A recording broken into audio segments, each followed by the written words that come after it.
రాష్ట్రంలో సమ్మిళిత పట్టణాభివృద్ధిని ప్రోత్సహించేలా రాష్ట్ర ప్రభుత్వం ఐక్యరాజ్య సమితికి చెందిన యుఎన్ హ్యాబిటాట్ మధ్య కీలకమైన అవగాహన ఒప్పందం కుదిరింది. CM Chandrababu, UN Habitat executive director Ana Claudia రోస్బాక్ల సమక్షంలో ఈ వ్యూహాత్మక ఒప్పందాన్ని రాష్ట్ర పురపాలక శాఖ, యుఎన్ హ్యాబిటాట్ సంస్థలు కుదుర్చుకున్నాయి. ఆమె సింగపూర్ నుంచి వర్చువల్గా ఈ ఎంఓయూ కార్యక్రమానికి హాజరయ్యారు.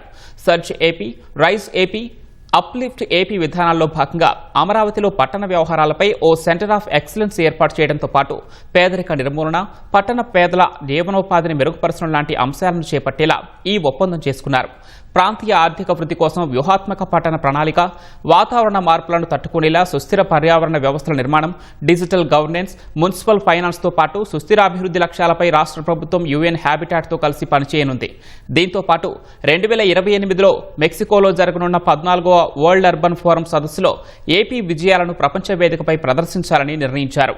Surge AP, rise AP, uplift AP సహా పట్టణ పేదరిక నిర్మూలనపై యుఎన్ హ్యాబిటాట్తో కుదుర్చుకున్న ఒప్పందం చారిత్రాత్మకమవుతుందని సీఎం తెలిపారు. రాజధాని అమరావతి నిర్మాణం సీఎం చంద్రబాబు విజన్కు ప్రతిరూపంగా ఉందని అనక్లాడియా రోస్బాక్ వ్యాఖ్యానించారు.